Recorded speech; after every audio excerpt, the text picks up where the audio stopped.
Welcome to the Smart Business Revolution. Revolution. Revolution. Revolution. You want a revolution? You say you want a revolution? Revolution. The revolution. It's going on right now.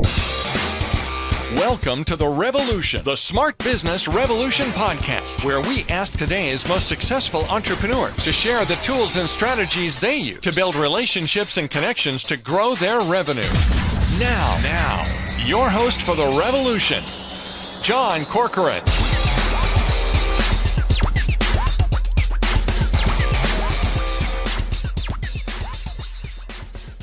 Hey, everybody. This is John Corcoran with Dr. Jeremy Wise, and this episode is a little bit different. This is a live interview that we recorded at the Global Leadership Conference from Entrepreneurs Organization, where some of the best entrepreneurs from around the globe gathered in Washington, D.C.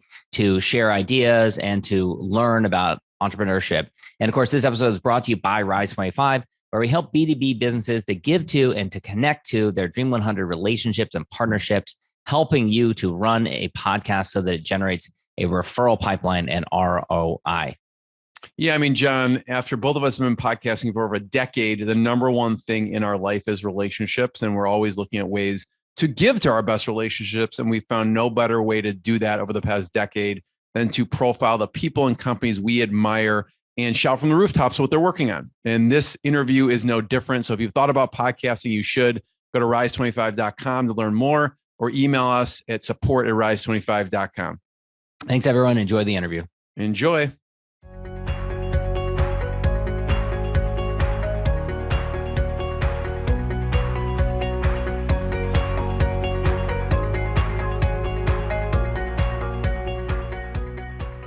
John Corcoran here. We're live at Global Leadership Conference from EO, Entrepreneurs Organization, and I'm here with George Uribe. He's got a media services company based out of Nashville. And tell us a little bit about what you do. Yeah, so we book people on TV programs. And when I worked in television, I was a booker, which means that I would find the guests for the television program. And I got a great idea, and I quit my job, and I decided to start a guest booking business. So we're unique to the marketplace. We find guests for television programs.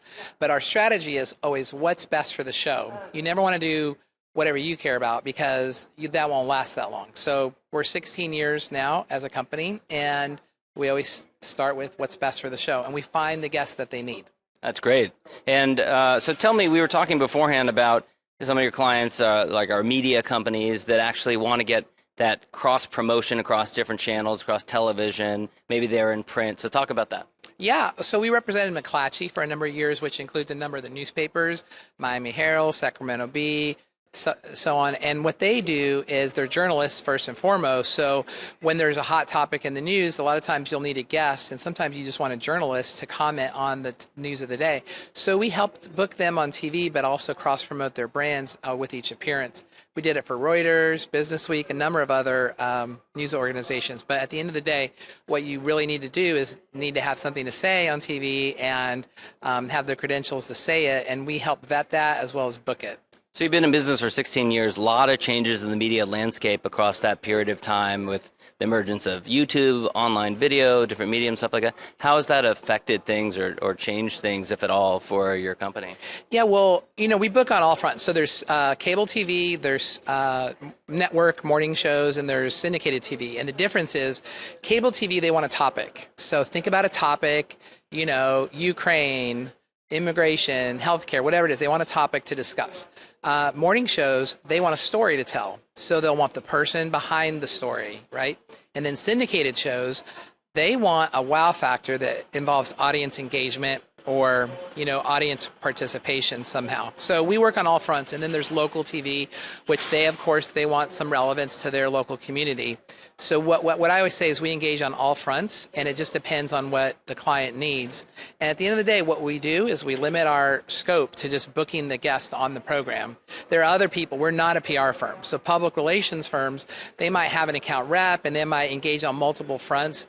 But at GuestBooker, what we do is we simply secure the booking of the guest and present it to the show, and they take it from there. And so we're here at Global Leadership Conference. Is this your first one? How long have you been involved with EO? Yeah, I've been 12 years in EO. I've had different positions. I was a co-chair for learning. I was chair of the social committee during the pandemic. I got some great stories. That's fun time, good yeah. times. Yeah, no, we have some great stories. And now I'm the diversity chair. I am the first diversity chair for my chapter in Nashville. And you know, diversity is more than just let's find some people to join, right? It's also changing the way we think and changing our behavior. So we came up with a great idea. We're going to go to different restaurants and experience different cultures and learn about the culture.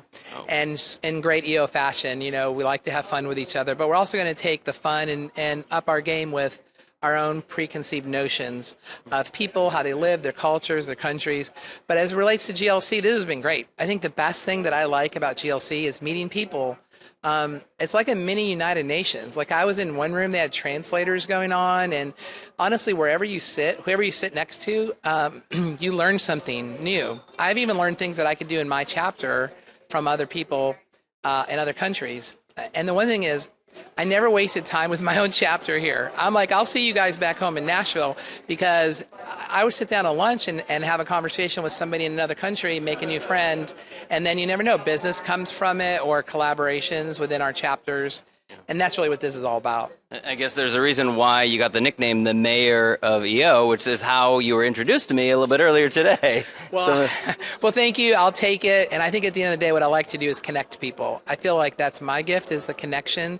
And the reason, what you do with it, that's not my deal. But like connecting people is, and I feel great doing it. And I will say, I had 3 lunches today, so I didn't actually eat 3 meals, but I took a meal and I sat at one table, and then I went to the next table, because it's just, this is only a few days, and at the end of the day, when I leave here, I learned a lot of things, but I also met a lot of people, and that's very rewarding.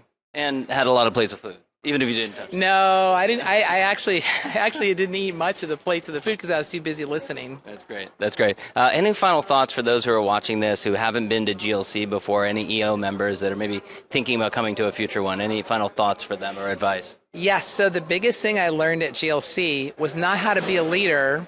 It was how to be a good member. Think about this for a second. I didn't know half of the things that we could do as a member because I didn't fully participate. I didn't fully understand the opportunity that was in front of me. Now, there were great talks here, lots of takeaways, and lots of people, as I said. But at the end of the day, I'm going to be a better member because I was here. And what I feel right now, I'm leaving this convention feeling this. I feel for the first time in a long time that we are united in the whole world as EO. Like there would be a disconnect, like this chapter versus that chapter or whatever. But what I feel with our new president and CEO is I feel that we're all coming together with the same purpose. And the truth is, we're all the same people. We all think alike. It's crazy. It doesn't matter what language you speak. It doesn't matter where you come from. We have the same challenges, the same opportunities, the same risk takers. We like to have fun. We have so much in common. There's so much that we have in common. So my takeaway is really that I feel united as one. And I do feel, the message of this conference is to be unleashed. Yeah, I do feel unleashed. I feel unleashed to keep talking to you and to go back home and light a fire up everybody's butt. Well, George, this has been great. Where can everyone go to learn more about you or connect with you and your company? Yeah, so they could go to GuestBooker.com. And again, all I do is book people on TV shows. So I can help people get on TV, or I can help television programs find guests or podcast people get guests for their podcasts. Great. Excellent. John Corcoran, broadcasting live from the Global Leadership Conference. Thank you for listening to the Smart Business Revolution podcast with John Corcoran. Find out more at smartbusinessrevolution.com. And while you're there, sign up for our email list and join the revolution. Revolution. And be listening for the next episode of the Smart Business Revolution podcast.